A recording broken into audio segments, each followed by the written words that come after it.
It's Wednesday morning. You know what that means. It's time for another episode of the Alabama Slam podcast. And if you're like, wow, this intro sounds a lot different than what it usually does, it's because Corey is not here. So it is just me, Patrick, and Steven with you here today. Corey is probably in the Gulf of Mexico, probably inebriated. He's on a cruise, so he's enjoying himself. So you're rolling with the tag team of Patrick and Steven here. Steven, what's going on, man? You know, unlike some WWE executives, I am here, and I have actually read 67 pages of horrific stuff. Jesus, yes. We have to talk about that at the end of the podcast, because I want to make sure that we hit on that, and Triple H's just non-answer. That was probably about the worst thing you could possibly say, but we'll get to that. Obviously, we're coming hot off the heels of Royal Rumble. I guess to kick us off here, Steven, I want to ask you this, because we can talk about this for a little bit. In terms of like the big WWE pay-per-views, I feel like wrestling fans fall in like three categories. You're either a fan of like WrestleMania, the Royal Rumble, or SummerSlam's your favorite. I guess if you're an old school wrestling guy, back when Survivor Series actually was like the classic Survivor Series, you could have been that. But where does Royal Rumble rank for you in terms of like the WWE pay-per-views? It's probably number two. I definitely dig the WrestleMania. That's like, you know, the must-have of any of them for me for WWE. But Royal Rumble is always fun. I love I'm a stupid sap when it comes to when they do the Rumble by the numbers. I'm always like, yeah, give me them numbers. Tell me how many pounds of meat was inside that ring at one point. I love that stupid stuff. So yeah, I'd say it's probably number two. What about you? See, I think it's my number one, because I think it is a spectacle. Like, yes, WrestleMania, you know, it's the grandest stage of them all, but the matches are normally, you know, they're always singles matches or they're tag team matches. You know, it's a type of match you see everywhere else.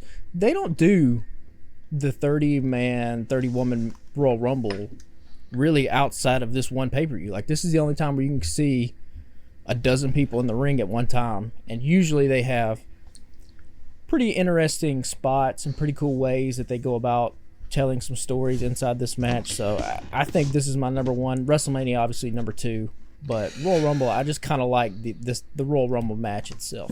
It's fun. It's 30 men and now 30 women. I mean, how can you argue with that? Just, I mean, obviously, so, you know, I'm not gonna lie. I enjoy me some Money in the Bank, mind you. This one hasn't panned out the way I wanted it to.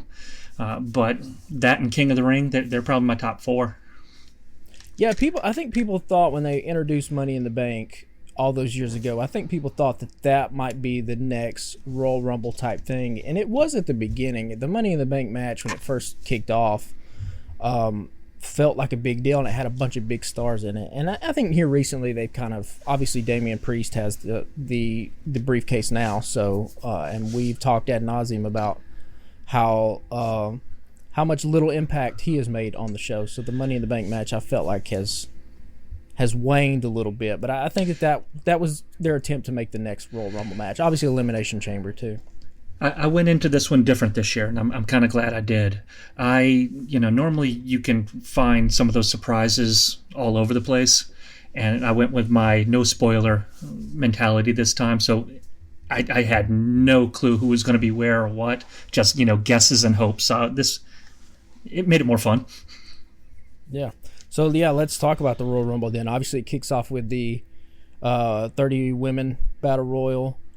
I don't know where you fell on this, but I think for the second year in a row, the women's battle royal was much better than the men's. Yes and no. I'm going to say half of the women's Royal Rumble was better than the men's Royal Rumble, and then half of the men's was better than the other half of the women's, because there was some fun entrants. I mean, when Jordynne Grace came out, took me by surprise, and I'm happy to see her, because she's just a beast, and I hope, you know, that gets her some exposure. And I'm really glad to see her and whatever deal they worked out. But up until like probably about halfway or so, when Jade and them started coming out, that's when I think it started really picking up. Up until then, I'll be honest, I was kind of watching my clock a little bit, going, all right, how long is this going to be? You got an hour of entries kind of thing. But I think that back half of it really, really, really took off more than the first half. So here's why I like the women's. Last year, I thought the women's was the best too, obviously because Rhea Ripley started at number 1.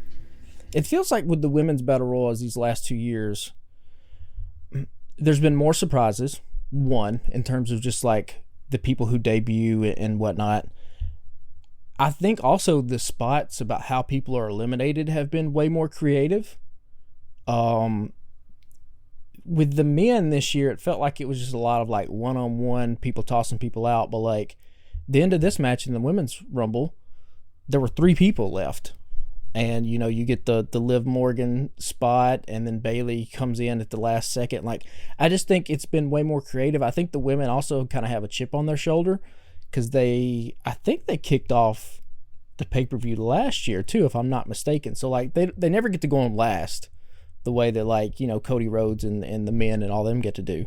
And so it seems like, I don't want to say they work a little bit harder, but, like, they have a chip on their shoulder. And I feel like this year we had, you know, you mentioned Jordynne Grace, like she has WWE written all over her. I don't know when her TNA contract is up, but like the best thing you can say about somebody when they come out of when they start walking down the ramp is like, does this person fit in like a big arena and in the WWE lights? And 100%, she looks like she belongs right up there with like Bianca Belair and all those stars in that company. Obviously Jade Cargill, we've been waiting for her to debut. This was the perfect time. And she didn't win, but she definitely made a moment, didn't she? She looked the part, man. Like, and people were into her. And then, you know, you have the other stars. Becky Lynch had a great show, and Liv Morgan in a comeback. It's been a while since we've seen her. I thought she was great. And then obviously we get the moment at the end where I think maybe neither one of us picked Bayley, right? I think I picked Becky Lynch. I think I was with Becky Lynch as well.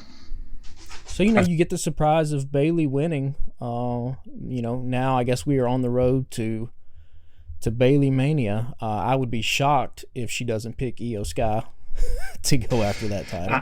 I'm very excited to see how that's going to play out because we can talk about that a little bit on Raw where she was coming out there to do her thing, and then we get the Nia Jax saying, you know, Rhea's mine. Yeah, so I still think they're going to do Becky Lynch and Rhea. I think that is what, you know, Rhea got put on Monday Night Raw, I think, for that reason. I think Bianca Belair and Jade Cargill make a just natural WrestleMania match. I like how they built that too, because they were, you know, you get Nia Jax that comes out into the ring, and you got Cole hyping how it took 11 women to get this woman out last time, and she had that moment where everybody swarms her and they're trying to toss her, and she just, you know, hulks them off, and everybody flies away, and then you get Jade Cargill come out there, and she just brute force right up on the shoulders, whoop, and I mean, if you're not going to win, that's the moment you want. You want that standout moment, and I think she got that perfectly. And you don't have to know anything about where Jade Cargill came from. You don't have to. You didn't have to watch a single lick of AEW, like, to know that she's a star. And obviously, like you mentioned in that spot, WWE also sees her as a star. And so in one match where she doesn't win, she comes away. And if you're just a casual fan, you're like, I have to see more of that person. Like, who is that? She looks like a complete superstar. I like the Women's Rumble match. Yeah, go ahead. I was going to say, and you get a Naomi comeback as well there. And that, I mean, sure, it's great to have her back, but in that moment, that's even secondary to all the other stuff that came out of that. Yeah. And it'll be curious to see where she fits with the women's roster now, because obviously when she left, she was tag team champions with Sasha Banks. I do not see a Sasha Banks return coming anytime soon. I think she is AEW bound. I think I saw a quote somewhere of somebody asked somebody at WWE if she was going to be there, and they're like, we can't talk to her, that'd be contract tampering. So I'm assuming she's just waiting to debut maybe tomorrow or today. Yeah. As you're listening to this, it could be tonight if you're listening Wednesday morning where she comes back, and then obviously we'll talk about that next week. Bayley is an interesting case because correct me if I'm wrong. She's never won the Royal Rumble, right? So she's one of the only. Has Sasha Banks won it? I don't know. They've only been doing that for a little bit. Right. Let's see if I can pull that up. Charlotte and Becky, I think, have won. So that would make Bayley the only remaining 4-horsewoman who has never won the title before.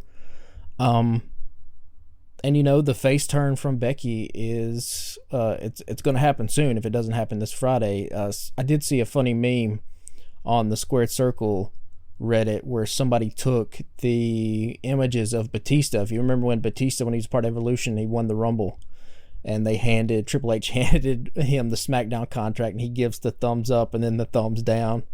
And then somebody superimposed like Dakota Kai and Io Sky and Bayley's faces on that, which was pretty funny. Obviously I think Damage Control turns on her first. Yeah, I'm kind of thinking that's going to be. It's got to be coming this week, right? I mean, give it enough time to build up. Let's see here. Asuka and Kairi Sane, they're the women's tag team champions now. So now they're the heel faction that's going to have some gold. Sasha Banks did not win one. Okay, so that has Charlotte and Becky have won though, right? Yes, Asuka, Becky, Charlotte, Bianca, Rousey, Ripley, and now Bayley. Yeah. So Bayley, the last horsewoman that's still in the company, gets her win, and the crowd they've been waiting to cheer for Bayley for a while now. Anyway, even as she's been a heel. They missed the inflatable flailing arm tube men and the hugs. Yeah, so that'll make a comeback. Obviously it's not going. I don't think it main events either night of WrestleMania, because I think it's going to go to Seth and Roman. More than likely, especially now. They'll do the kind of marketing bullshit where they're like, it's the six main events or whatever. What's the old saying? If you're not on the main, you want to be the front. So maybe they'll open. Yeah, and also the main event is whatever goes on last. You can't have co-main events. The main event is whatever goes on last. That is the definition of main event. It bugs the hell out of me when they do that. Hey, they are going to book this for four co-main events. Yeah. So then I guess what came up next in the Rumble, was it Logan Paul and Kevin Owens? Yeah, that was yeah. No. It was the four-way. Oh, that's right. Yeah. So obviously Roman retains because shocker, nobody saw that coming. This I love the match itself, but and I know you've said this a billion times, and I'm right there with you now. I am so burnt out on the Bloodline Solo interference, and you knew it was coming the moment they said it was a DQ, and I don't think you needed it on this match. When you have that many people in the ring, there's enough interference that you can get from the participants without adding that extra flavor. There is no reason why AJ or LA Knight couldn't have yanked the ref out instead of it being Solo. Yeah, and I think my biggest complaint anyway, up until recently, has been that like WWE treats Roman Reigns with such reverence, but he's essentially a cheater. It's not like he's Bruno Sammartino and he's just, beating the hell out of these guys to retain the title. He's literally cheating every single time. And obviously, with Nick Aldis coming as the general manager, he's mentioned that. We'll get to Seth Rollins' promo on Monday Night Raw from this past week. He blatantly mentions that about how Roman is a cheater. So, again, leading into WrestleMania, there was an opportunity here to remind the fans how dominant and how good Roman Reigns actually is. And like you said, there could have been multiple ways he could have come about winning this match without having Solo Sikoa interfere for the umpteenth time. I mean, it's literally copy and paste. Like if you're writing the script, the formats for these shows, you just open up whenever Roman Reigns was, you do the opening paragraphs. Randy Orton does this, AJ Styles does this. The last two paragraphs about Roman Reigns, you just copy and paste it from, whenever the last match he had. Solo interferes, and Paul Heyman, the referee's distracted. Spear, 1, 2, 3. Like, it's just same old. And it's not. I'm so sick and tired of it. It's not doing Solo any favors anymore either, because while he's interfering, he then gets his ass whipped, and you're not boosting him up. All you're doing is making him just an afterthought at this stage, and it's sad. Because I know you think he's a bargain basement Umaga, but it's what we got right now. And, we got to live in that moment of what we have versus, what we could have had. So it just bumps me. Yeah.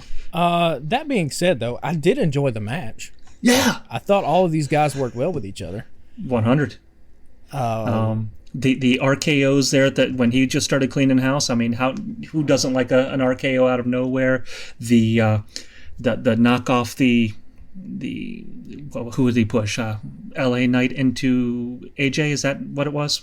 AJ, yeah. And then I thought it was a solid finish. I just would have liked that false finish to have been slightly different. WWE has a pretty good track record here recently of multi-man title matches being pretty damn good. Be there either triple threats or fatal four-ways. Like, they just have obviously the crux of any of these matches is that a couple of guys stay down on the outside for way too long for it to be, and then two guys just kind of wrestle in the ring for a little bit. But when I didn't feel like this one had that. It didn't have that much, no, and that's what I was getting at. Like, when it gets to the part where all the guys start interacting with each other, that's when it really starts to shine. So I don't know who's producing those matches backstage, but kudos to that person for just having a good gist of ways that guys can interact with each other in ways that make sense, where it's not just a bunch of people standing around, like you said. The being pushed into AJ Styles when he's going up to do the phenomenal forearm, like, it flows, and there's not a lot of standing around and waiting. It just sucks, obviously, that we get the same old ending with the interference that we've gotten now for, I don't even know, years. It feels like with Roman Reigns. Let's see here if we can pull this up. Michael Hayes did this one. Okay, yeah, that makes it. Michael Hayes has a history of multi-man matches with the Freebirds and all that stuff from back in the day, so it would make sense. He knows how to put a lot of guys in a ring and get them over. Let's move on now. Oh yeah, I want to jump back because we skipped one of the biggest surprise entrances in the Women's Royal Rumble. Number 24. Number 24. Who came out? R-Truth. Oh, yes, the comedic R-Truth spot. Yeah, we'll talk about R-Truth later when we talk about because I think R-Truth's going to get a pretty big moment at WrestleMania. I have a hunch. And we'll talk about that when we get to Monday Night Raw. Let's talk about Kevin Owens and Logan Paul, because for the first time it feels like in history a referee actually saw an illegal maneuver. I put it in the notes here. I wish they had that referee working the Kansas City Bills game, because that guy had some eyes. Okay, so here's the thing. Obviously, we know how wrestling works, right? The ref gets bumped, the ref doesn't see stuff, somebody distracts him. It's a part of it, right? It's how to get heat with the heel. But whenever you just like willy-nilly kind of break that, it's an interesting thought to have a referee break that and actually see something illegal. Mm-hmm. But the way they execute it, I don't know. I feel like if I was even calling it for a shoot, I don't know if I could have seen the brass knucks on KO. Like, he had his kind of back completely turned to him. I don't recall any, because usually when the ref catches somebody, they're catching the bad guy doing it. They're catching the bad guy, yeah. This is, and I'm sure it's happened and I just don't remember, but this is the first time in a long time where I feel like they caught, the good guy doing the bad thing. And it's been a long time, and I like that. I hated the outcome. I really wanted. I'm a KO fan. I want that man to get every title and be, the WWE version of Eddie Kingston with triple crowns hanging off of him and everything. But I didn't hate the match. I thought it was a lot of fun. I'm glad he got his revenge per se. He said he's still going to come after more. But it was a solid enough match. It wasn't like what we saw out of Logan and like Ricochet in the Rumble last year, where they were like leaping across the entire floor and everything. But I think what sold a lot of these matches this year, and it made me happy, was the announce team put so much effort into pointing out details that make little moments where you've got Logan Paul's up there. He's got Kevin O on the top rope, and he's like, "You told me I can't superplex this motherfucker. I'm gonna do it right here, right now." And Corey Graves over there, "You ain't gonna do it, man." And Kevin Owens hits his normal spot. It's those little moments to shine those spotlights on those little details that I think make these things so much more enjoyable than they can be in a vacuum. Yeah, and like I've said before, Logan is just a natural at this. I mean, I don't know if it's social media that, allowed him to kind of just be a natural at wrestling, but whatever it is that caused him to be that, he has excelled in this. And yeah, this was a good match. How do you feel about Grayson Waller and Austin Theory essentially just being reduced to Logan Paul stooges at this point? Because those are two guys that I think, I don't know, I might be higher on Austin Theory than a lot of people. I think I like them both. Yeah, and they're essentially now just goofballs to this part-timer. Well, I mean, take that back. That man has now signed a full-time contract, he says. If this is gonna be his full-time job, he has renegotiated his contract, and he's supposed to be more active in the WWE now. So I'll take it back. If we get Logan Paul week in and week out, and by his side he's flanked by Grayson Waller and Austin Theory, then I'll take that back, because that's a pretty good spot for both of those guys to be in. I don't know. I just look at Austin Theory, man. That dude's built like a damn brick shithouse. Like, I don't know if you just need to give him a mouthpiece to talk for him and let him just stand there, but like, he's not horrible. He's not horrible on the mic. That's the thing. He's missing that he's still in that unbelievable stage. He hasn't found he hasn't found a way to let his voice come out in a way that draws us in. I think he has a lot of potential. I think Grayson Waller has found his voice, but he just hasn't gotten all the way to where he is shining in the ring like he should. But I'm hoping that, I'm not happy that they're flunkies, but sometimes you gotta be a flunky to find your way.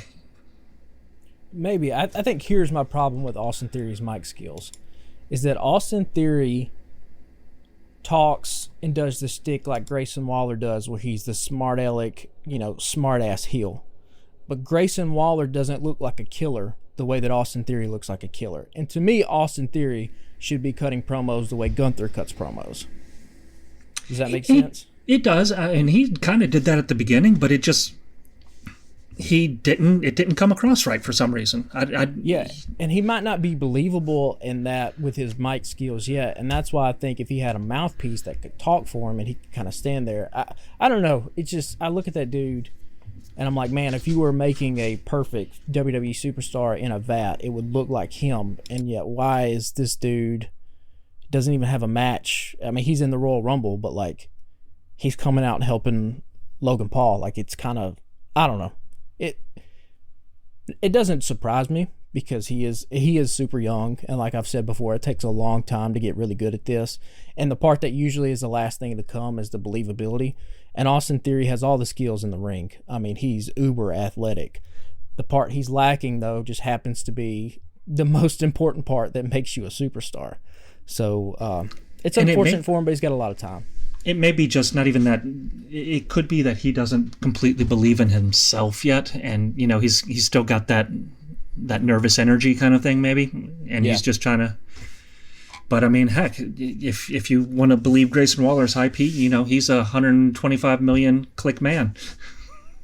Yeah. Maybe some of the confidence of Grayson Waller will rub off on Austin Theory. Maybe that's the reasoning behind this pairing. I guess up next was the men's Royal Rumble. Yeah. Right? You got we got the potential for a WrestleMania match tease right there at the beginning, with the yeets and no yeets. I mean, that's going to be the match, right? It has to be, right? Yeah, I mean, that's their match. I don't know how it's going to feed into somehow. Cody's going to pick Roman. I know we'll talk about Monday Night Raw, what happened. Obviously, Jey Uso is an ally of Cody at this point. So it's going to be curious to see how they feed Jimmy and Jay into the larger bloodline Cody versus Roman story. But it could just be the simple way of, saying, hey, Cody goes to him, goes to Jay and says, can you keep Jimmy off of me? Give him something to do. Whip his ass in a match for me. Yeah. But that's a cool moment, though. And the fans were obviously eating it up right from the beginning. Because we're going to, like you said, we'll talk about this toward the end, but Brock was going to be here, So 100%. I have two guesses on where he would have been in this match. I want to hear where you think he would have been. Who do you think replaced him?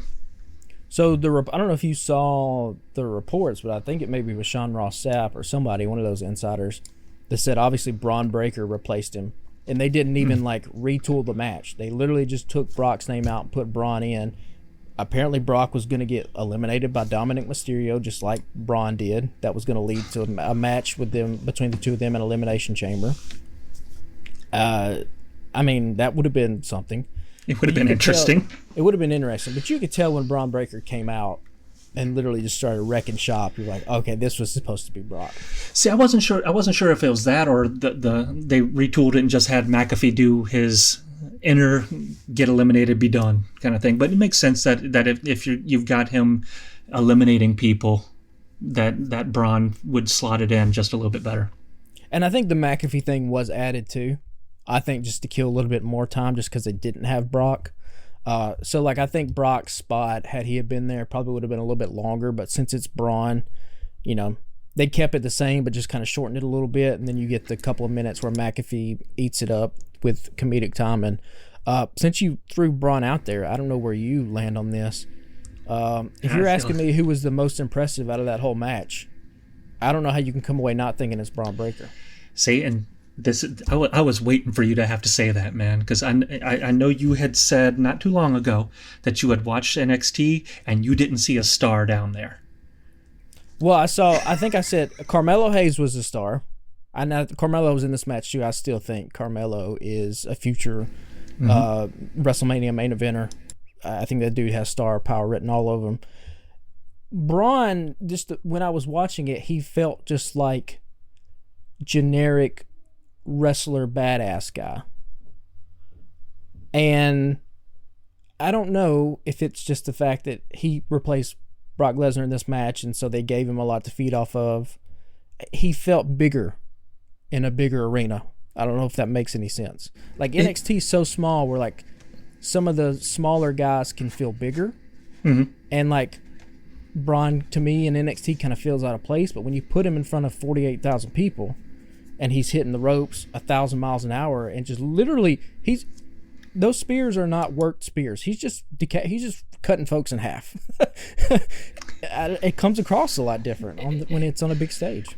If you get a chance, I don't know if you're watching it or not, but they're doing the Dusty Classic, the tag team tournament down there in NXT, and Braun and Baron Corbin are a tag team down there for it. Yeah. And they just had a match with Axum and Nathan, something with an F that I can't think of his name right now. But seeing him, because in the Rumble you didn't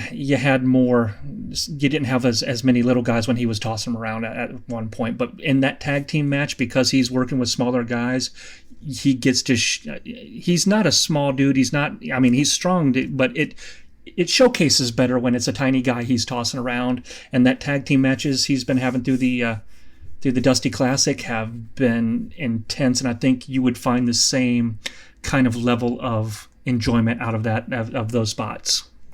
So I did see some of the clips from that match you're talking about, and when I was watching it, I was like, Braun Breaker owes his opponents a steak dinner, because they are making this dude look like, people are like, oh, look at Braun toss this dude around. It's like, no, Axiom's doing 95% of that work with the damn backflip and all this. That's all him, but it does look cool. The one thing I don't like about Braun, and this is a nitpicky thing, and I get that he's paying homage to his Steiner legacy. I'm not digging the gear.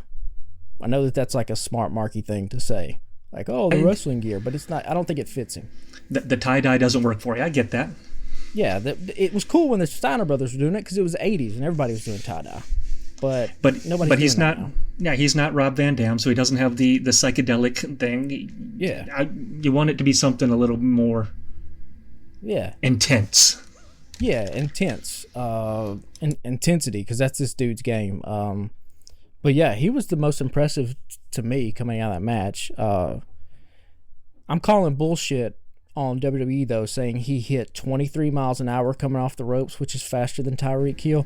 Listen, there's not many humans in the world that are faster than Tyreek Hill, okay? You don't have to sell me that this dude, is powerful. I can see it. You don't have to give me that line, too. Like, I've seen Tyreek Hill literally in person. Like, I covered a UNA game when he was playing at West Alabama, and I was like, I didn't know who Tyreek Hill was. And I think he scored on like a screen pass that he took 80-something yards to the house and then scored on a punt return. I was like, who the hell is this dude? And then come to find out it's Tyreek Hill, who had been kicked off from Division I and, Kansas City Chiefs, blah, blah. So I've literally seen that dude live in person. Braun Breaker doesn't come across the screen as fast as Tyreek Hill. But, I get it. They're trying to boost the dude up. Don't let reality get in the way of the story. Yeah, but it's just like, he hits 23 miles off the ropes. That's faster than Tyreek Hill. It's like, okay, come on. Just say he hits the ropes like nobody else. And anyway, maybe that's too far in the weeds. What else stood out to you for the men's Royal Rumble before we talk about the end?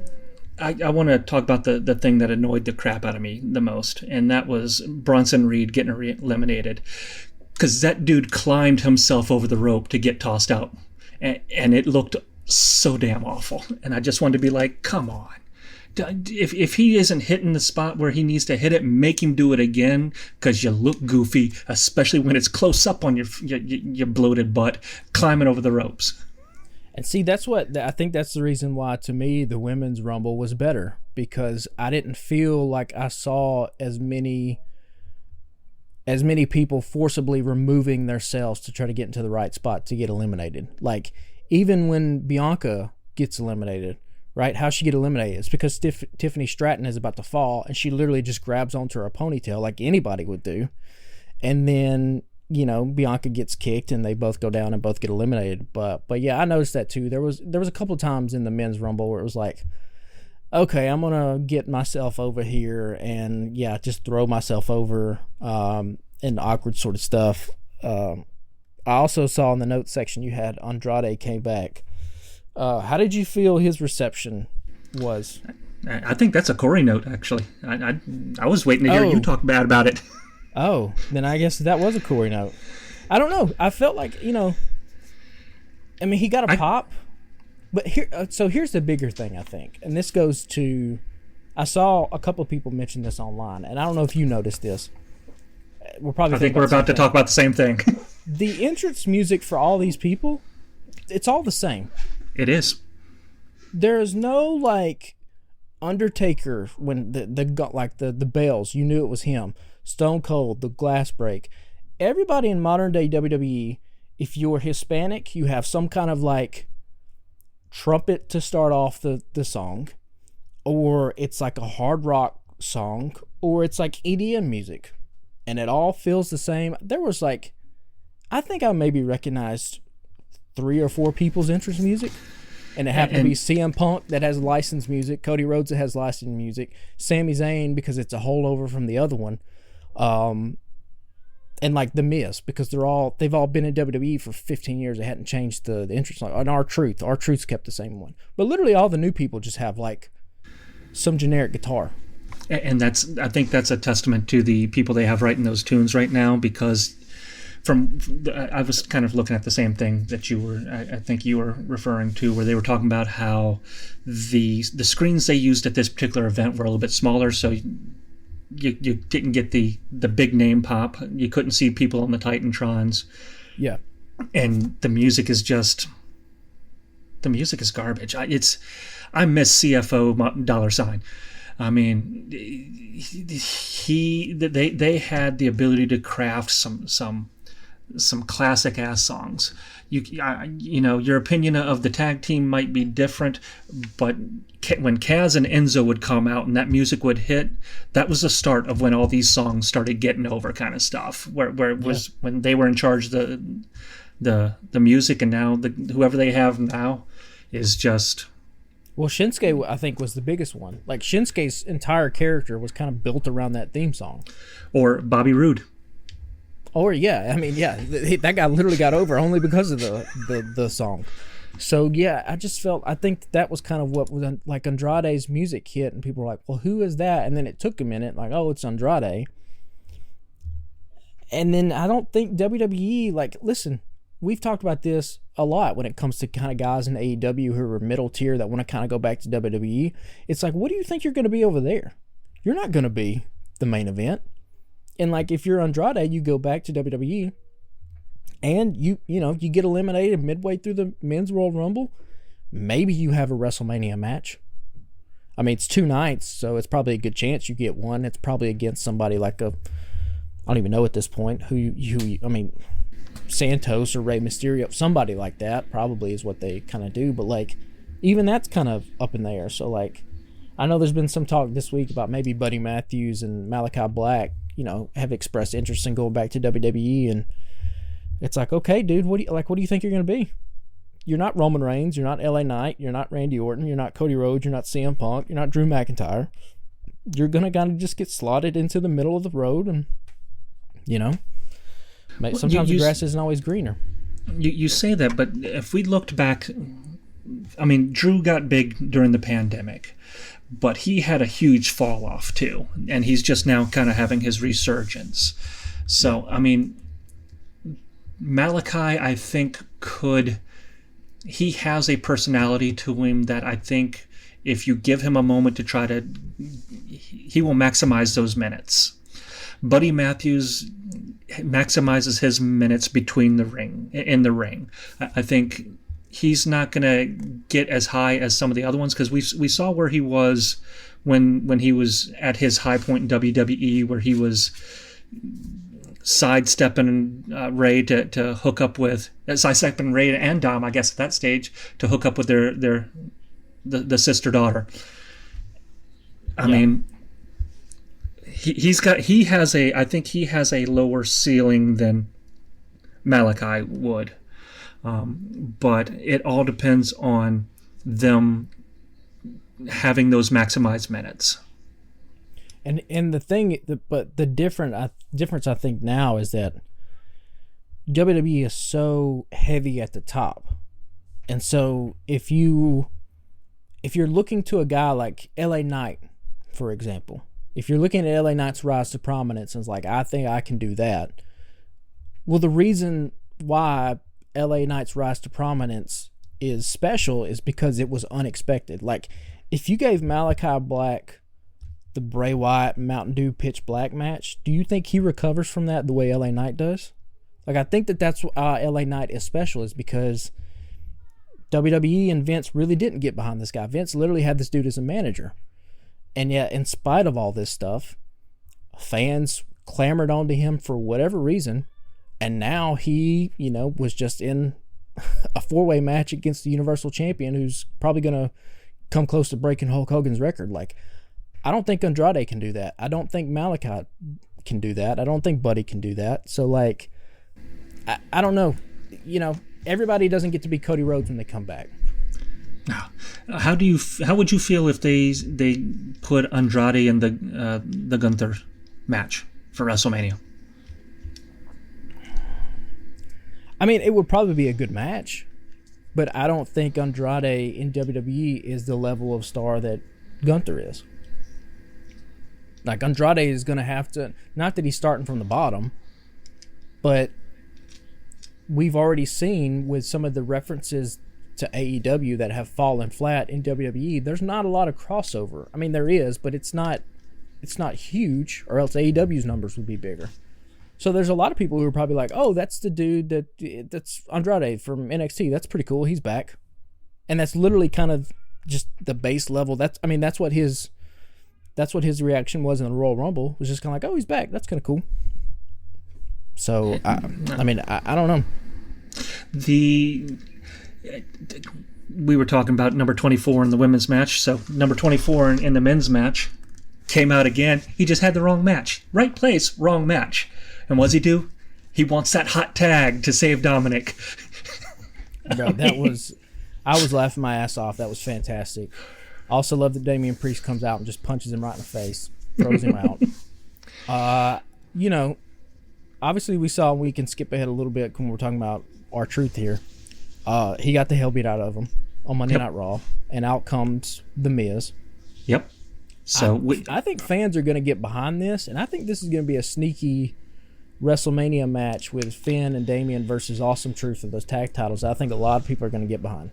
I was really hoping DIY was going to take the titles on Monday. Now that they don't, and you had the R-Truth and Miz moment right after, that's now my bet on who's taking the titles off of them. Yeah, and I wouldn't be mad at it. No, like I said, I think that's going to be, outside of the two big main events, I think somebody's going to be like, you know what, I really want to see R-Truth and Miz beat the Judgment Day. Because I mean, he's going to play the classics. They're going to do the classics on all the moves of that kind of stuff. So it's not going to be like a technical mastery match. But when you talk about maximizing minutes, R-Truth has a comic timing personality that he does so much with so little. And I mean, hell, what else do you want? To me, he's a first ballot Hall of Famer, and he's gotten there primarily by being a comedy act, and being a comedy act that everybody kind of gets behind and doesn't really pull you out of the show. It's kind of incredible, this guy's talent, and obviously his longevity too. I mean, the dude's been around. I think he's like in his late 40s. I thought he was closer to 50, but maybe he could be 50s. I mean, he was in TNA when they were doing like pay-per-views that said that were NWA number 22. Like they were numbering the things. That's how long this dude's been wrestling. So, damn, he might be in his 50s. I know there's like a picture of him. It's either him and Tupac or him and Biggie that kind of floats around the internet every now and then. 52. 52. I mean, Jesus. Let's hope we all look that way when we're 52 years old. I mean, he's still in phenomenal shape. Do you have any big ones besides those that you were excited about when you saw them happen? No, other than what I'm about to talk about, which is how they were going to get their way out of CM Punk versus Cody Rhodes. I think everybody kind of knew that this is where it was going to go. Obviously, listen, last year we get the Royal Rumble match, and then at the end we basically just get another mini match between between Cody Rhodes and Gunther that I thought was really good. This year they try to go back to the well, this time with Cody Rhodes and CM Punk, and to me, I don't know how you felt, this just did not work for me. I think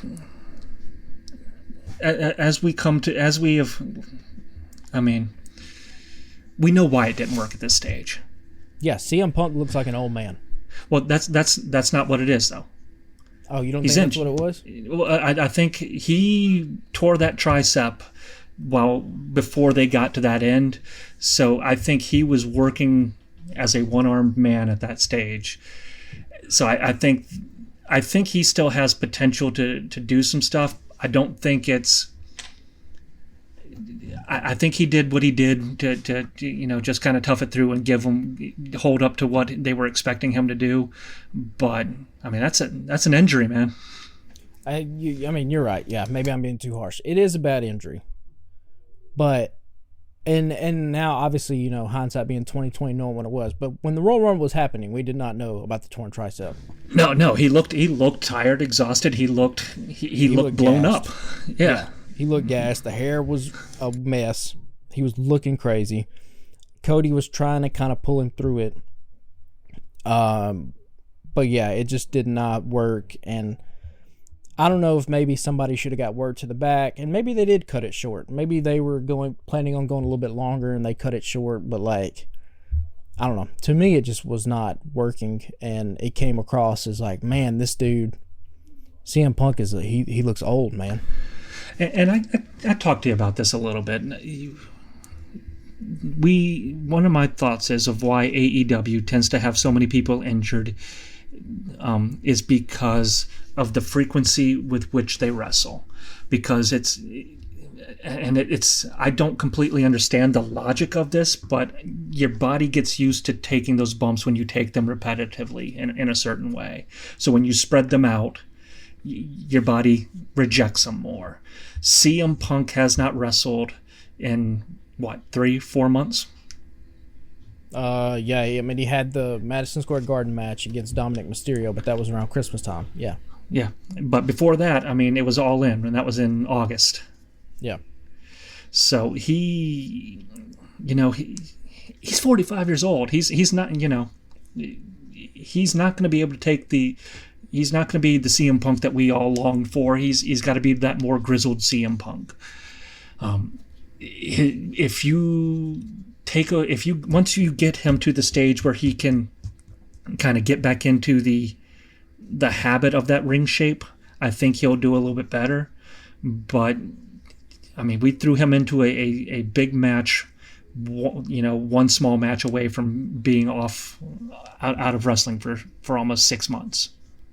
And this is now 3 times where he's either had a championship or gotten close to a championship and gotten hurt. So, like, if you're WWE brass, I wonder if this kind of gives you reservation on maybe going all in on CM Punk in the future, no pun intended with the all in reference. Because, I think I texted you when it happened. John Moxley's prophecy when he was cutting that promo: weak mind, weak spirit, fragile ego, fragile body. And I mean, it's kind of crazy going back, knowing what all we've known of what happened with CM Punk and AEW, to go back and listen to some of the old promos that guys in AEW when they were having programs with CM Punk. And, when you're just going through, you're just like, oh, they're all just working. They're working, right? It's actually, no, they might have just been actually telling the truth and saying how they really felt. Be it Eddie Kingston, John Moxley, obviously Hangman. I really don't think he jived with that locker room at all. I know that there were some people like Powerhouse Hobbs and Ricky Starks, sung CM Punk's praises, but they might have been the only ones that actually liked the guy.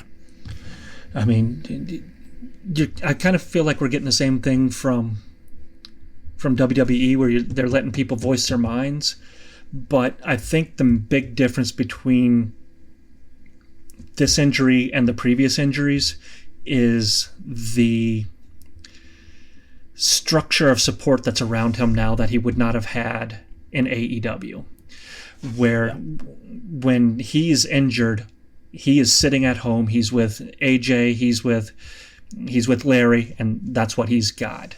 I think here, because they have that performance center, he has the ability to do the kind of thing that I think he likes doing, which is talking wrestling with people, helping people grow.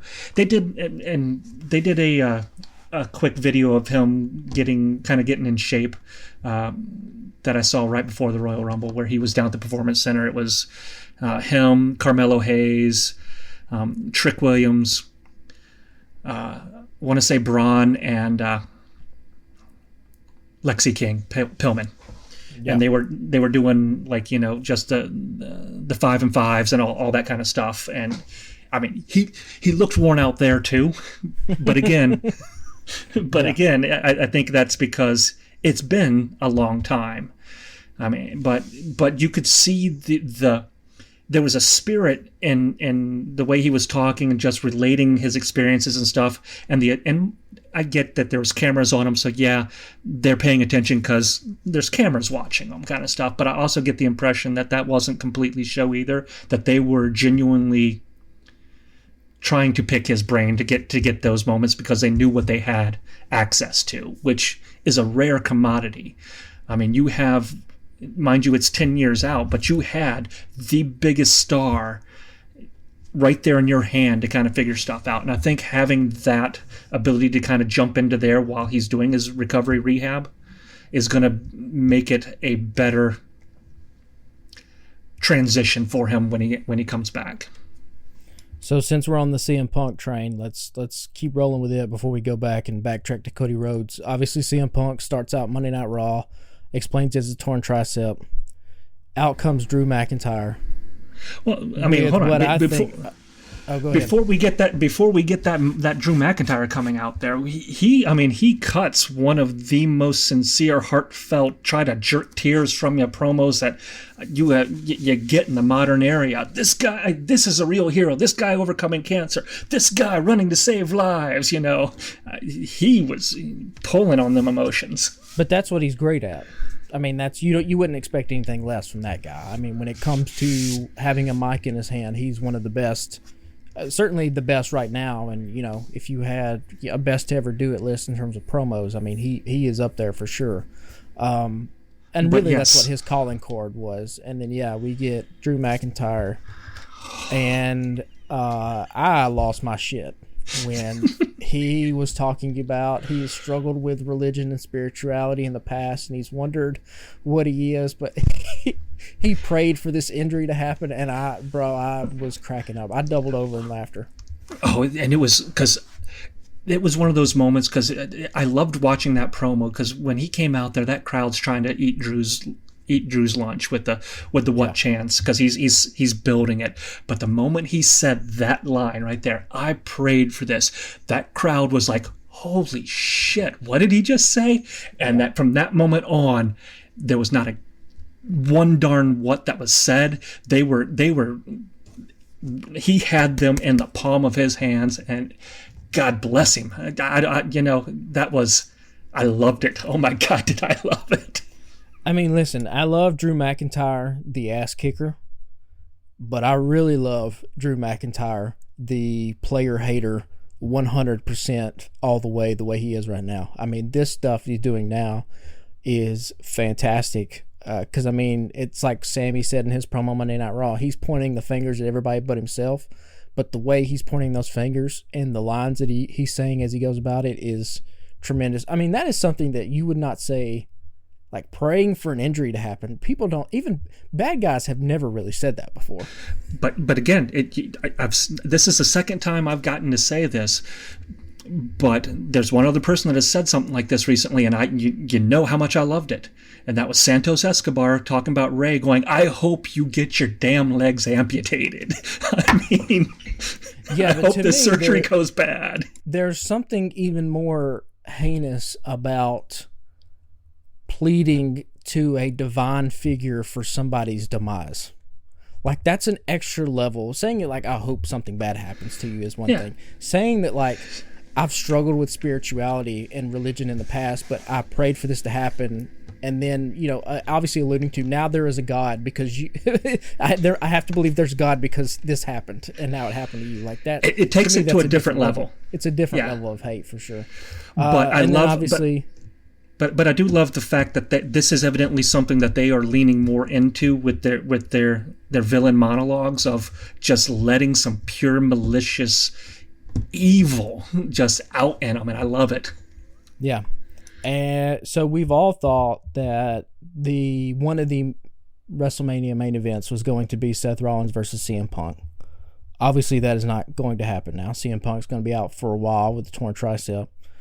You and I kind of kicked the tires on this through a text exchange, but just for the listeners to hear it, what do you think the plan is now for Seth Rollins? Because I think he's going to be fine with the knee injury. Like I do think you will see Seth Rollins defending that belt. I think night one of WrestleMania. Who do you think he goes up against at this point? See, I'm kind of hoping they let him. I mean, I know he wants the payday, but I want him to be healthy, and I want him to not have to try to rush himself and potentially injure himself more by not taking the time he wants. They started on Monday to kind of rebuild the Judgment Day as something of a vicious group. You still got, and I know you hate it, but you still got Senor Money in the Bank. Why would we not have him come out there, bash the hell out of Seth in the back of the head with the briefcase, turn it in, pin him, call it a day, and have him move on with that belt, and then have somebody have a Drew versus Damian Priest match for your WrestleMania. It does no longer has to be your main event, and then you can put one of your women's titles as your main event there. There is 0% chance that we don't see Seth Rollins at WrestleMania. So it's got to be Gunther, right? Gunther, yeah, I would think Gunther or Drew. I think is the point. Those are the two. Those are the two options. Because I thought they might hold off on the Drew Sammy match, but they gave it to us right away, didn't they? They gave it to us right away, yeah. And Drew picks up the win. And so they, since Triple H has been back in charge, they have done a good job rebuilding Drew McIntyre as a top tier star. I kind of threw out a wild suggestion to you though, and I was like, if you're WWE, okay, obviously Jordan Grace has already walked through the Forbidden Door. I know Triple H didn't want to call it that because he thought it was stupid, but she came through the Forbidden Door. If you were just trying to make the biggest money match possible for Seth Rollins, do you not at least pick up the phone and call Tony Khan and be like, what's Jon Moxley doing in April?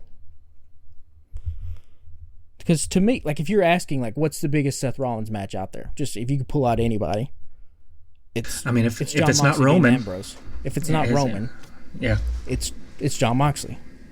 Now, there's probably a 0.01% chance that even crossed their mind. I think my dreams have a better chance of surviving than yours there. I think do too. I think, yeah, a Damian Priest WrestleMania main event is probably a better chance than Jon Moxley. But, like, listen, I don't know. Like, it's just a thought experiment. So if you're Tony Khan and Triple H calls you up, do you say yes to that? No chance in hell. Because I think I would. I think if I was Tony Khan and the phone rang and it was Triple H and he said, listen, crazy idea. We want to do Seth Rollins and Jon Moxley at WrestleMania. Obviously, our guy Seth's going to win, but we're going to have a 6-week program. We'll make some kind of custom T-shirt. We'll split T-shirt sales with you 50-50, blah, blah, blah, blah. Let's assume all the financials get worked out. What incentive would Tony Khan have to say no? Because ratings are terrible. Jon Moxley has a history in WWE. I mean, he's one of the... I think the Shield's probably the biggest faction WWE's ever had, and he was a core member of that. He was in WWE for forever, former WWE champion. I don't know, man. If I was Tony and that phone rang, I think I would have to say yes. I was a huge Dean Ambrose fan. When the Shield was still there, Dean was number 1, Seth was number 2. I didn't care if Roman stayed or went. You can see where the WWE differed in their opinion on my beliefs. But I remember those Dean Ambrose matches. And when he's not motivated, you're not going to get the matches that we're getting from Jon Moxley. You know what I'm saying? I think a WrestleMania main event is motivation enough. I think Jon Moxley would be. I think he would agree to it if Tony would agree to it, and then obviously, like, if I was Tony, I would have stipulations like, hey, he has to be. You have to mention AEW. I would put some kind of belt on Jon Moxley, be it an international title, one of the titles, so that the AEW belt could be on WWE TV. Like I said, this is all a thought experiment. This shit's never going to happen. But would you want him to be wearing a title and then eat the pin? Yeah, I guess if it was a mid card. If it's a mid card title, that's what I was going to say. I would have. He's not touching my world championship, but like New Japan did this a lot. Where like, excuse me, their intercontinental title or the U.S. heavyweight title they have in New Japan, they would eat pins in other promotions to big guys because it's a secondary title. It's a mid card title. So I would have Moxley be in this dream scenario. Moxley beats Cassidy for the international title, and he walks over to WWE and does a program with one of the biggest stars in that company. But like I said, that's. I think the internet would lose its shit, and I would love to see it, but yeah, it will never happen. It'll probably be Gunther. Yeah, I want to ask the question that we've been asking for AEW for a long time now. He signed, right? Yes. Yeah. I mean, there's no way you have Drew McIntyre come out there and talk that shit to a CM Punk to build a return match that's going to happen in September at best and not have his ass signed, right? I would think so.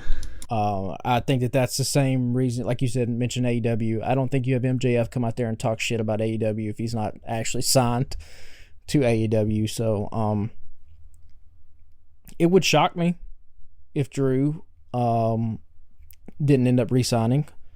But like we talked about last year, the appeal of AEW's schedule, plus the fact that they have another big event in Wembley Stadium this year, and with the money that Tony would probably be willing to pay for Drew McIntyre, like, I don't know, you at least have to think about it. But I think WWE re-signed him, though. That's just my thinking. So, yeah, I mean, that's, if they're not, they got to be real close, or they think they're going to get it done. And if they don't, then I'm going to talk the amount of crap that I talk about how AEW, when they let CM Punk walk away from the money match they could have had. But listen, apparently they thought they were close with Jay White, and then they weren't. We saw where he landed. So, that'll be something to pay attention to. Let's backtrack now to the guy that actually won the Royal Rumble, Cody Rhodes. He goes back-to-back for the first time since Stone Cold. And if we had any doubt about who he was going to face, he immediately points to Roman Reigns, and the Royal Rumble pay-per-view goes off with Cody and Roman. I know they did the little thing with Cody and Seth Rollins, which I'm sure we'll talk about. I don't think that there's any chance that happens. I think they're just building up suspense because WrestleMania is still, 2 months away? We got to fill TV time at some point. Cody's going after Roman. So I guess what were your thoughts about Cody winning? Obviously, it probably wasn't that much of a surprise. And are you interested in seeing Cody versus Roman Part 2 this year? I am, if it happens. Again, you've got that The Rock match is still lingering somewhere. I don't know if they're going to... I mean, do you see a world where Roman main events both nights of WrestleMania? No. If you're going to get The Rock involved, here's the world that I see. You do a Cody versus Roman, and then at the end of the match, obviously, you get all the shenanigans that start happening. Solo comes out, Jimmy comes out, we'll probably have a Jay come out. We get all the things. Oh, shit, Roman's going to cheat to win again. And then I think The Rock's music hits. And The Rock comes out and levels the playing field for Cody Rhodes. Cody gets the pin on Roman, and then you set up Roman and Rock without the title for next year's WrestleMania. And they've done something similar with The Rock and John Cena, if you'll remember from back in the day. They basically had a year build up with WrestleMania. And I guess that's more likely to happen now that he is businessman first, actor second, and one of his number one businesses is a multi-billionaire company. Yeah, because what would you rather have? Would you rather have a 2-month build up of Rock and Roman or 12 months? 2. Well, let me rephrase the question. If you're a businessman, right, and you're looking to get the most bang for your buck, do you want 2 months of The Rock or do you want 12 months of The Rock? I want the money, but I don't know if he can. If, like I said, I love him, but the last 2 times he's come back, it's been a retread of the same thing over and over again. And if I get 12 months of that, I don't see the money that that could be. But I do. I also get that you're going to have Roman on very little TV between now and then. So I get why the Seth and the Cody thing makes a big deal, because you got to get the eyeballs on something. Yeah, I think that's all that was them just trying to make some good television leading up to WrestleMania. I don't think there's any chance that we see Cody and Seth going for the title. I appreciate what Seth said, but I couldn't look at him with a straight face when he was talking about his title. I mean, do you want the Hollywood title? Do you want the one that had all these icons behind it? Or did you want the one that was created for me and I'm the only one who's worn it? Yeah. There was a lot of like, okay, man, maybe if you were better promo and a little bit more convincing, I could buy that. But like, come on, dude. It's Roman Reigns is he's in the conversation right now with title length reigns with like Hulk Hogan, who is probably regardless of how you feel about him, the biggest wrestling star ever, and probably the only reason why this shit is as big as it is now is because of Hulk Hogan. So, like, yeah, man, like they gave you a title because they wanted to keep this thing on Roman, and they felt like they needed something else. They created it just for you. Like, yeah, it ain't what it is. Honestly, a guy who has a better claim to the stuff that Seth was talking about was a guy like Gunther. I mean, that's basically Gunther's story right now.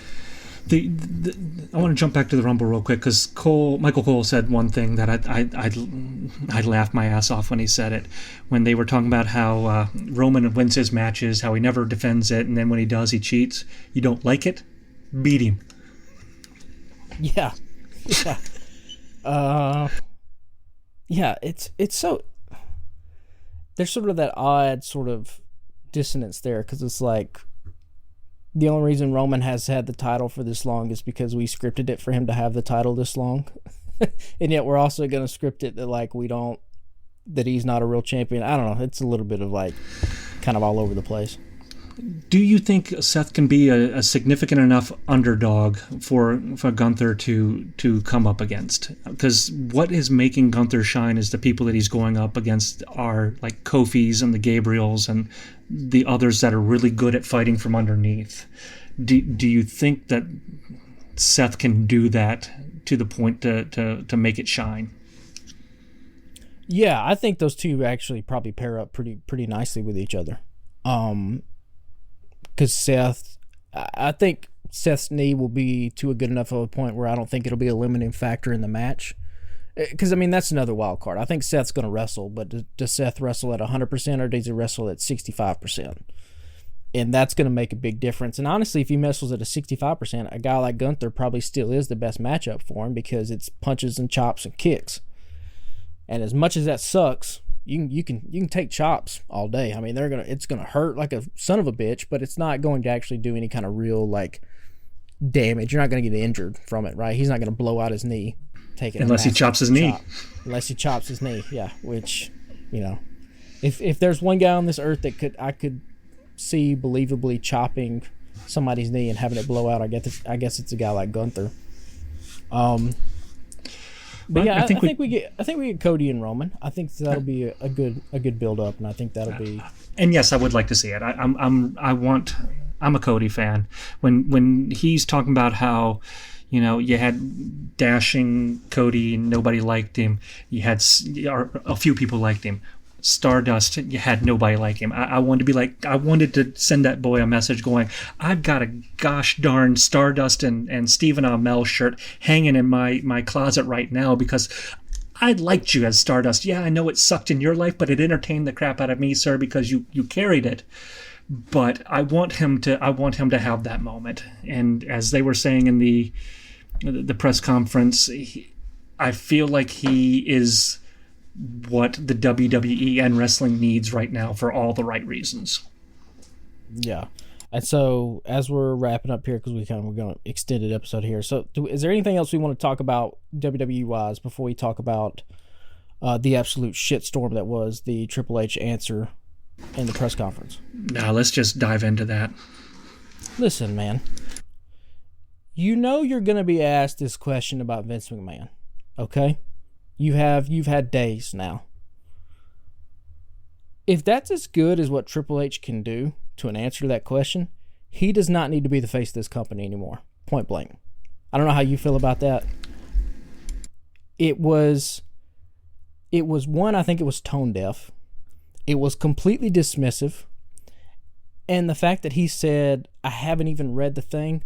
Cool. You're the only guy associated with wrestling in the entire world that hasn't read it, if that's the case. Also, the reason you're being asked about it is because, one, you're doing a press conference and there's journalists there. Two, you are essentially the face of the company at this point when it comes to the business decisions. I know Nick Khan's the CEO, but Nick Khan doesn't do these things. You do. And three, you're the dude's son-in-law. So you have to answer this question. And here's what bugged me the most. You had a lot of people online that I saw were like, well, what do you want him to say? He can't say anything. It's like, that doesn't matter. It's how he said it. If you want to look at a perfect response to that question, go look at Cody Rhodes' answer. And see, I agree with some of what they're saying, but I think Cody's able to answer that question from a business perspective because he has, the EVP experience, but he has no dog in the fight, and he's not a voice of a company right now. While he's the face potentially of a company, that's the answer that you would want from him on that. And the answers were miles apart.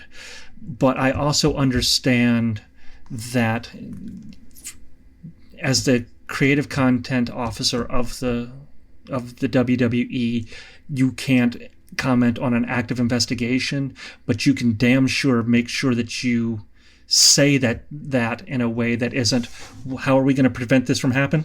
We'll do everything we can. Because, I want you to do everything you can, but you need to make me believe that you're actually going to do it. And that answer wasn't it. Not at all. And here's what they need to be careful of. And I'm not saying that Triple H is in jeopardy of losing his job or whatever. But as WWE moves more and more into the mainstream, right? TKO, Netflix.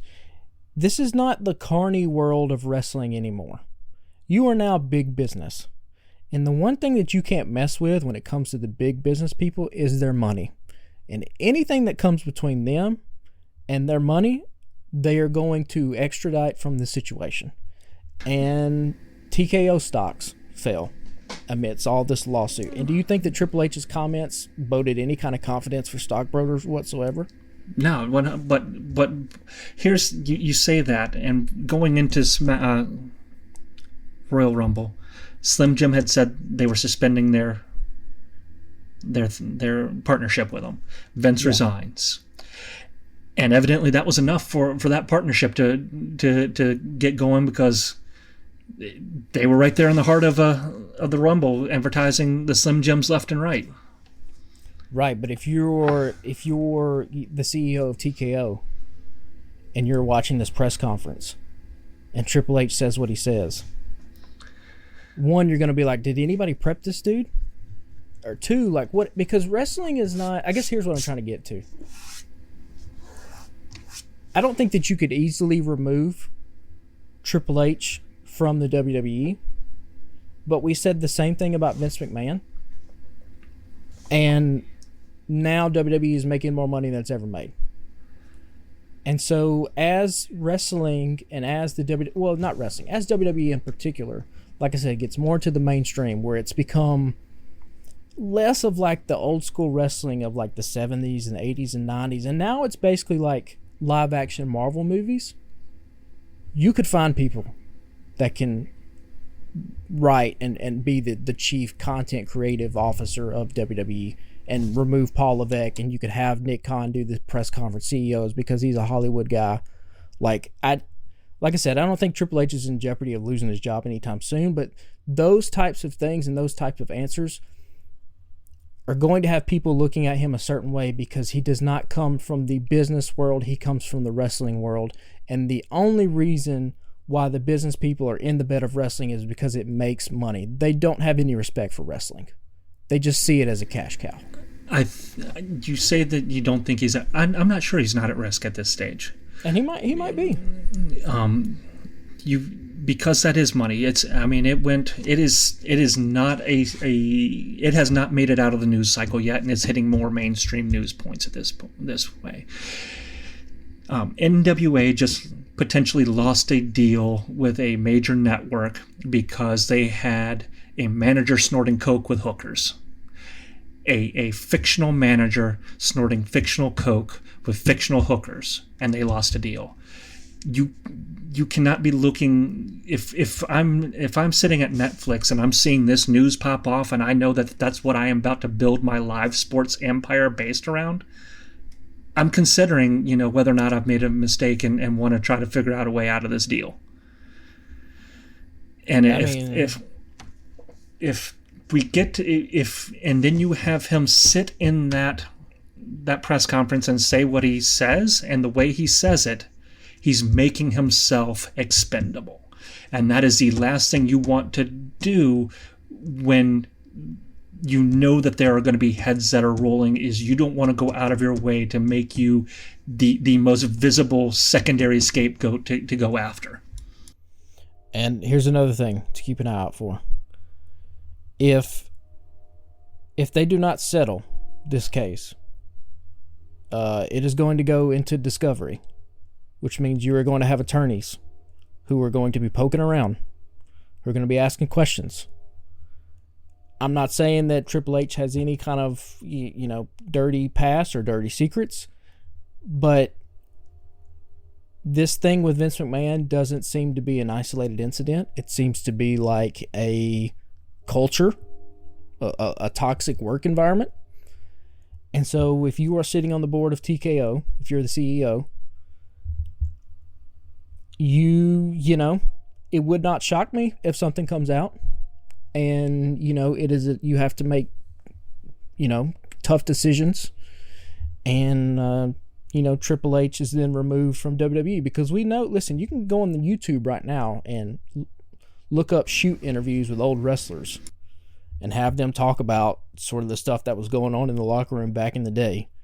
Triple H is an environment, was in that environment. He is a product of that. So, if you want to get really down to the heart of it, you can go back and see those same shoot interviews talking about a product that he was directly controlling. When you look at NXT back in the day, when you had Bill DeMott doing whatever the hell Bill DeMott was doing in NXT. Yep. And here's the thing, Triple H's answer, here's another thing that it did. It pissed off a lot of journalists. And when you start having the New York Times and the Washington Post and those types of people sniff around, that's where I think there's a lot of big trouble. This story's not going away, I guess. No, and as you said, if they don't settle in that discovery, you've got 4 corporate officers, well, technically 3 corporate officers that are anonymous right now, that ain't going to be anonymous for long. No. And you could easily, Nick Khan is not, like I said, he's not a wrestling guy. He's a Hollywood guy, entertainment guy. He could be like, he probably does know nothing about any of this and just throw his hands up. And he's a very easy guy to slot in. He's great in interviews. And yeah, he might not know the wrestling world, but much like a Dave Filoni with the Star Wars universe, there's somebody out there that knows enough about wrestling that you can slide into a role to have them write formats. Well, hell, he told you right there in that press conference you have a newly elected board member who he can talk shorthand with in order to get what he needs to get. And while he may not have he may not have gone that creative direction with wrestling that Triple H did, but are you telling me that you don't think The Rock could be slotted in there to kind of do what he's doing, knowing what he knows? Well, and who's The Rock's guy that wrote? Brian Gewirtz was The Rock's writer, was the head writer of WWE. You could easily slot him right back in, and he could become the head of WWE. And Nick Khan could just handle the press conferences. If you still want to do that and have Nick lead the press conferences and have Brian be the chief creative guy. But this story with Vince, it broke right after we recorded last week, and literally, like you said, horrific details, and this is not going away anytime soon. This will be here for a while, and so we will see what happens with WWE going forward. You have fucked up when your press conference is now being looked at as a worse press conference than the guy that stood there with sunglasses and a funny hat saying almost the exact same thing you said, and that one is considered a success and yours is not. Yeah, we talked about that when that one happened too. Yeah, that was because at least Tony Khan said the right things. He just looked like a damn complete dumbass with the sunglasses and the hat on. Triple H looked the part, but then said all the wrong things. So, anyway, so we've gone extended here. Is there anything from AEW you even want to talk about? I feel like we covered Dynamite last week. I want to talk one thing because we had the final blow off match on Collision. Which I didn't even watch, by the way. In full disclosure, I was watching Rumble. Decent match. Match concept is completely stupid. and it bugs me that this they had an escape the cage match, and it was all about getting out of it. And I thought when the cage came down, I know they had a door, but I didn't think they were going to be opening the door for people. But all you had to do was walk over and they would open the door. Yet all these dumbasses are trying to climb the cage to get out instead of just taking the thing, and it just makes this look so gosh darn stupid that it becomes such a joke when they are busting their asses and putting their lives on a line to have them be and to have the system fail them so much. And WWE does the same thing where the door opens, and I hate it. The door should not be opening in cage matches. That's the entire point of a cage match, is that you cannot get out unless you physically climb over the top, which I know this one in Collision, like, it was off. I don't know why I got turned into just an escape the cage match. Supposedly that's what it was supposed to be the entire time. They just weren't and I like the idea of it where you've got them strategy wise, you let two of the other guys escape, then you murder the guy that's still left in there, and then your three guys walk out the door. But instead we get this convoluted mess of stuff, and it's like, come on, stop tripping over your own feet, stop sticking the stick in the spoke of your own tires as you're driving around, but yeah, otherwise it was an okay show. You had Najita, what is it? Danielson. Nagata. Yeah, Nagata, thank you. Yeah. It was decent enough. They had some great. They managed to get you to care about each of them because they took it slow. It's what I want out of AEW, is make it look solid, but make it look real, and they did a great job on that. I just wish it had been about people that I was more familiar with. Yeah. And that's what AEW is a master of, is let me throw people that you haven't seen. Like, we're going to get 4 CMLL guys at the next one. Mystico, and I don't even remember the names of all of them. It's like, why do you keep inviting all these other people from other wrestling promotions to your show when you have 200 people in the back that need to get over? Yeah, I mean, they're in a tough spot because WWE is going to rule the day here for the next 3 months as we lead up to WrestleMania. So they just kind of have to weather the storm. We'll see what happens. Obviously, we'll talk about, I think the big thing from this upcoming Dynamite will be R-Truth and Hangman. I mean, that seems to be the story in AEW. So. Swerve. All right, Swerve. Yeah, who did I say? R-Truth. Damn. Would it be a lot better if R-Truth was in AEW? That would be funny as hell. At least give him something else. Swerve's pick was stupid. I'm saying that right out. Yeah, we'll talk about that on next week's thing. That was the only other thing I got to say is Mariah May ain't getting over. When they're chanting for Lady Frost over you done fucked up. Listen, I think Mariah May is going to be a big star, though. I saw that in the notes. I think she has all the potential in the world. I just think it's a part of, like, nobody in AEW. No new people in AEW are getting over right now. They are in a rut. That's, the easiest, I guess the best way you can say that. The worst way you can say it is that this is some of the worst programming that they've had since they've been a company. It's really, really bad right now, to me. Top through the bottom. I think you're still muted. She has regular TV time. That's the problem. So yeah, that is a face that you are seeing on a regular basis, and they're cheering for Lady Frost, and not because they want her, the babyface heel dynamics, but because Mariah May looked like garbage in that match compared to Lady Frost. I'm not selling my Mariah May stock just yet. So if I can buy yours, if you're offloading all yours, I'll take yours.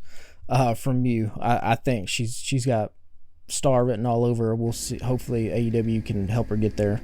So this was a supersized only WWE episode. I don't know if we've done really kind of was, yeah, in a while.